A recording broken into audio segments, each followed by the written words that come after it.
Aliranmu apa jenenge Mbak nek boleh tahu? Artinya asal keheningan kita yang berbudi itu menjadi keheningan yang utama.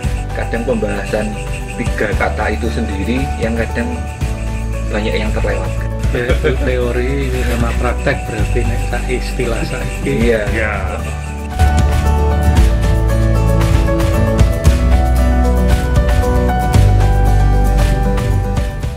Ya, itu menurut pengalaman saya sendiri ya, pada proses kasepuan yang ada di saya ngomongnya gimana ya, di aliran saya katakan gitu dah secara gampangnya, itu memang ditempa mulai dari perkenalan itu dari Purwo, lalu Madya, lalu Wusono. Proses spiritual tersebut dibagi menjadi 3. Pertama, Purwo itu adalah pengenalan diri kita, mengenai asal-usul diri kita sebelum jadi kita. Itu di alam Purwo. Maksudnya yang diajarkan di... Itu diajarkan ya Mbak? Diajarkan, memang diajarkan. Itu Purwo. Lalu kemudian menginjak ke Madya. Madya itu dunia ini. Jadi kita hidup itu nadyaning pasamuan ya. Jadi di masyarakat kita hidupnya bagaimana, kita harus bagaimana. Kemudian wasono atau wusono itu artinya kita harus mengenal kemana kita besok setelah kematian.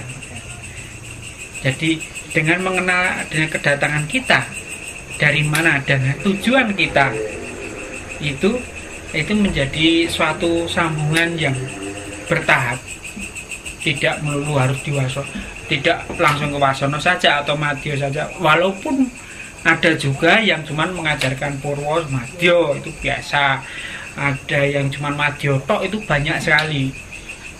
Tetapi yang Purwo Madya Wusono secara komplit itu memang jarang.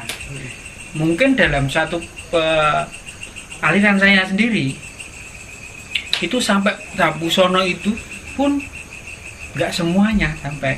Aliranmu apa jenenge Mbak nek boleh tahu?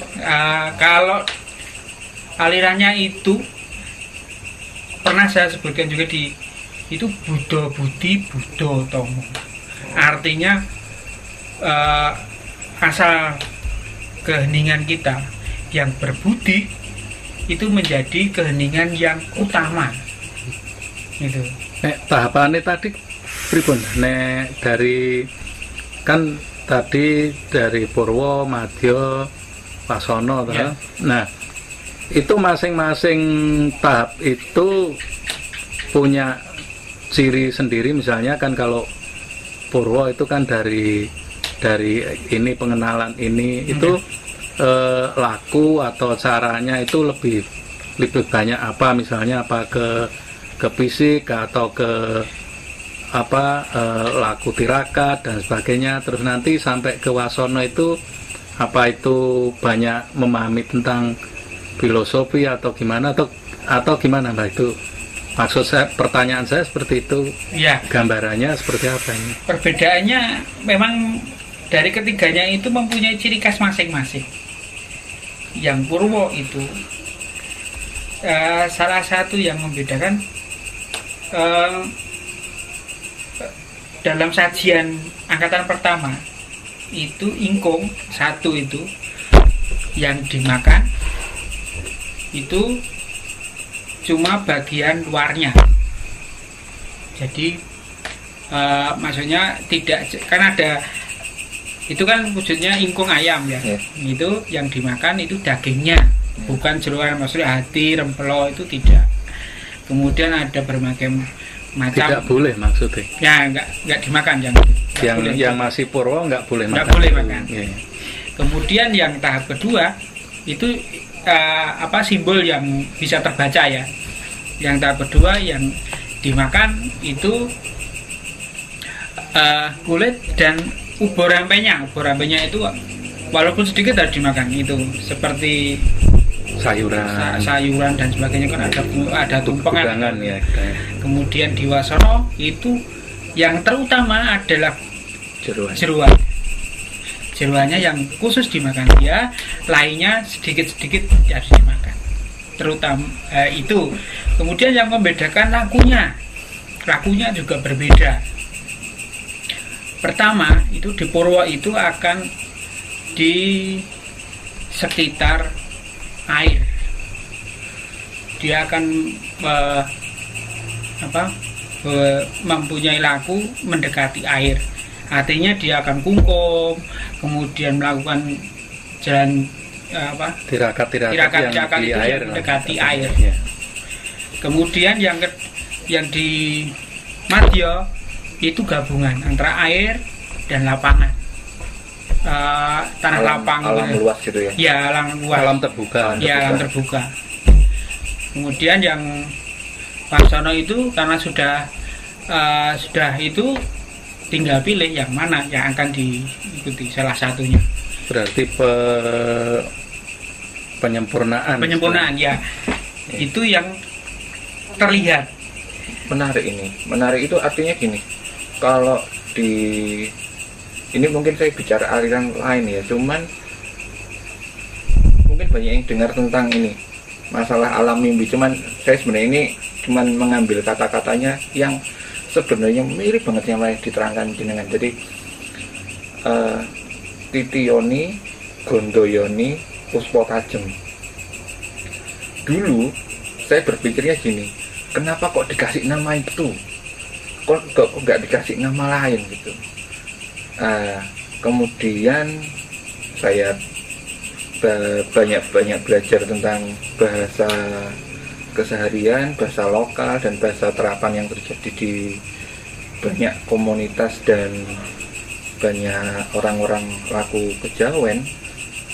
Ternyata itu hampir sama dengan yang diceritakan itu. Kenapa?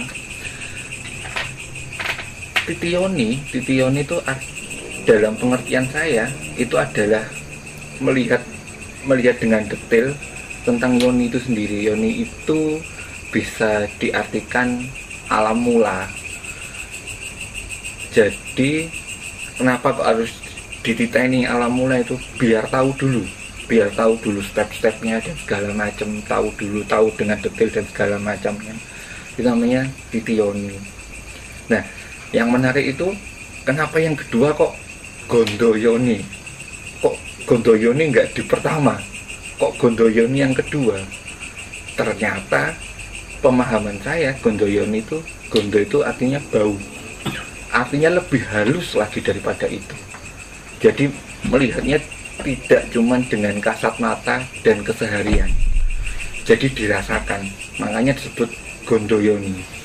Nah, kalau mungkin di Mbah Sulis masuknya ke tingkat Madya, sudah ke arah merasakan. Tapi merasakan itu sendiri adalah pengembangan dari setelah niteni segala bentuk perubahannya. Nah, yang menarik itu di Puspo Tajemnya. Dulu saya mikirnya kenapa kok enggak Yoni Tajem? Kok jadi Puspo Tajem? Asumsi saya Puspo itu kan bunga, tajem itu harum, tajem itu kuat artinya. Jadi mungkin yang dimaksud Puspo Tajem itu sendiri adalah bukan ke eksternalnya, bukan di arah merasakan atau melihat secara luarnya untuk ke dalam. Kalau kan Titiyoni itu kan melihat sesuatu dirasakan ke dalam. Gondoyoni itu eksternal di luar ke dalam, maksudnya pelajaran dari sekitar untuk dicerna ke dalam lah.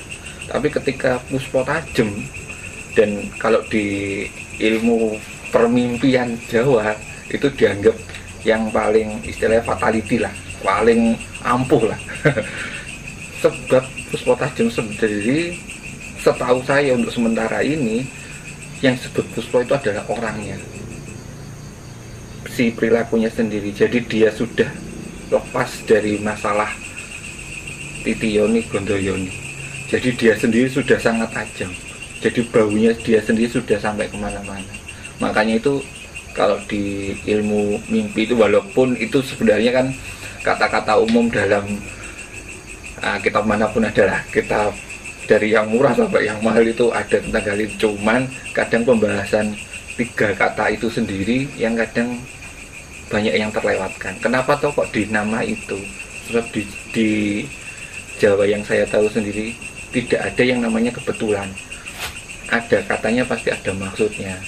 Kayak setahu saya sih. Jadi ketika masuk ke Puspo Tajem sendiri, istilahnya kalau bahasa sekarangnya insan kamil katanya gitu kan. Maksudnya mungkin setara itu yang dimaksud, atau kalau istilah Jawa apa ya tadi, Satrio Pinandito, karena dia sudah jadi puspo yang tajam itu sendiri.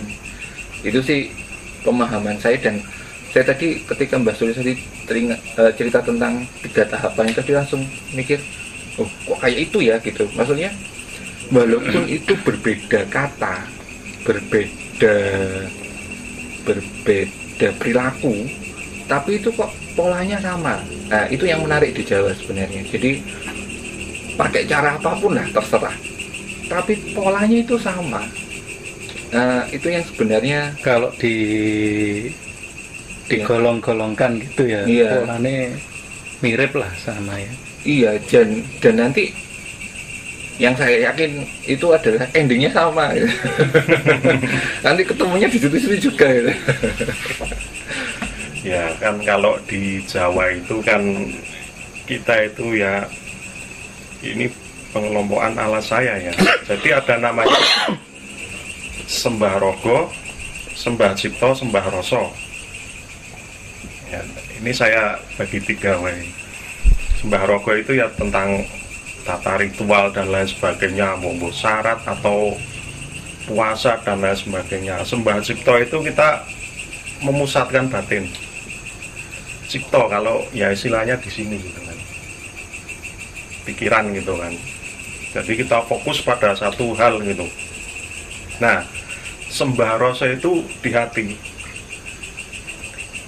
Ya secara garis besarnya di hati, cuma Roso itu kan apa ya, sir gitu kan. Jadi apa, nek kita istilahnya kan nunggu tek gitu loh. Nah itu Roso itu. Kok tiba-tiba tek aku pengen yang kene gitu. Ya itulah Roso itu. Tapi memang pada Roso yang tingkatan rendah itu ya misalnya baru putus itu terus galau gitu kan, ya itu ya bisa dikatakan Itu Roso. Roso, itu, Nah, itu iya. Roso. Roso ya. Itu Roso walaupun itu yang tataran yang paling kasar itu yang cuma yang tataran yang halus ini yang misterius. Istilahnya apa ya? Arep dioyak ki angel ora iso. Jadi seperti kayak kewahyon gitu. Nah, itu kan istilahnya kan untuk supaya kita dapat dalam tanda kutip kewahyon itu, kita caranya bagaimana? Ya wes pasrah wae, sumarah sumelah itu. Plong gitu kan. Nah, itu ya itulah Sembah Roso kalau menurut saya gitu. Atau Bang Sulis mau menambahkan? Ya, sepertinya itu di Jawa itu banyak apa yang disebut triloko atau penggolongan menjadi 3 bagian. Iya. Nggih. Seperti tadi Titioni Gondoyoni Puspo Tajem, Sembah Roso, Sembah Roko, Sembah Cipto, Sembah Roso. Roso. Sirulo, Datulo, Sifatulo. Itu ada lagi, kalau itu ada 4 menjadi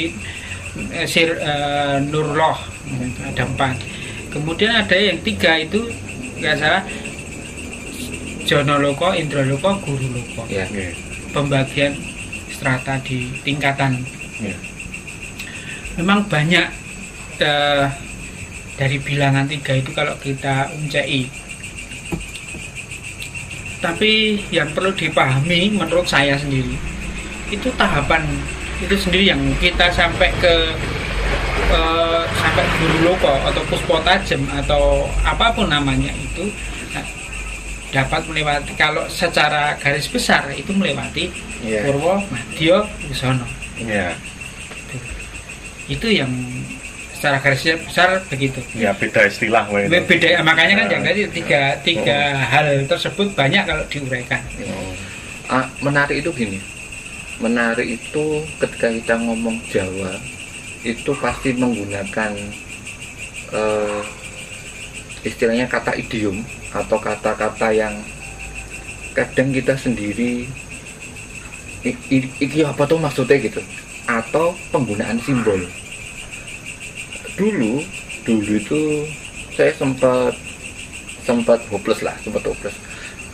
Kasarannya itu ngopo tuh nggak pengen ini, nggak ada belajar susah kan. Ternyata sepemahaman saya itu malah cara yang sangat bijaksana sekali. Kenapa? Karena pemahaman itu hanya bisa dipahami oleh yang sudah sampai tahapannya.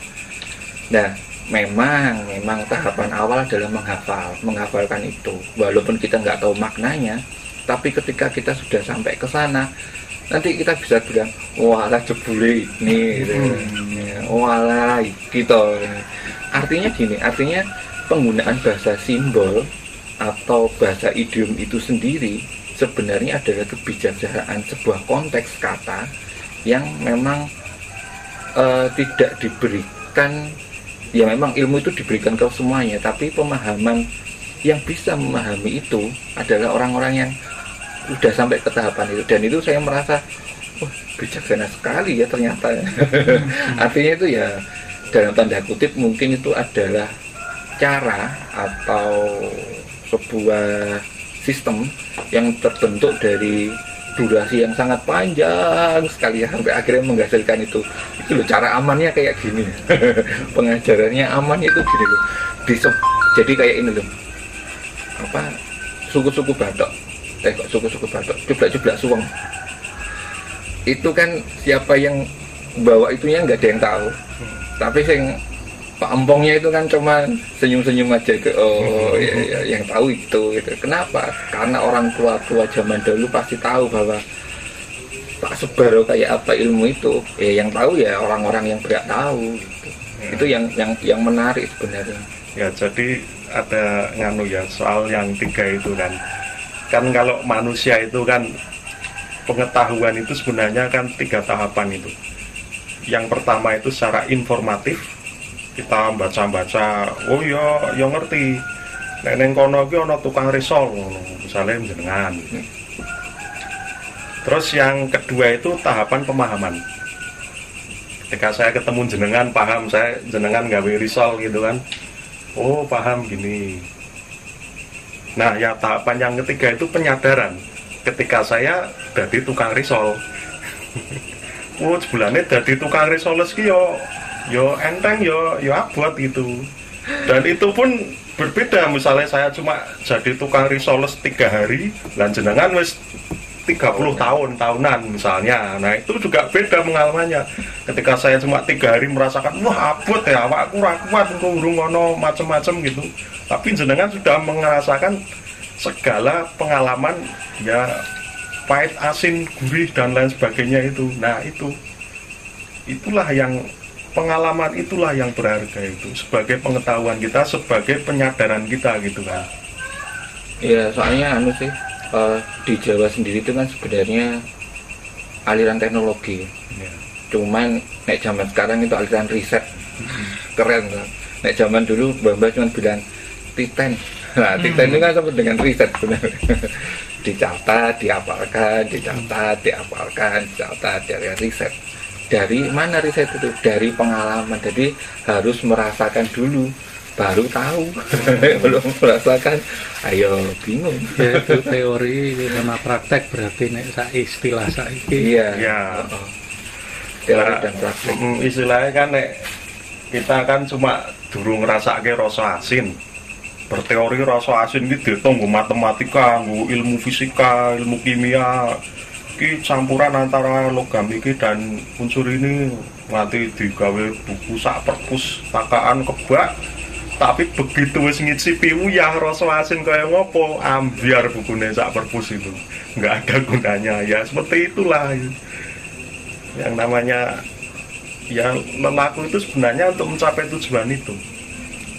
Ya ming nek pengajaran Jawa itu kan nggak kayak pengajaran Barat, termasuk pengajaran spiritualnya itu kan beda.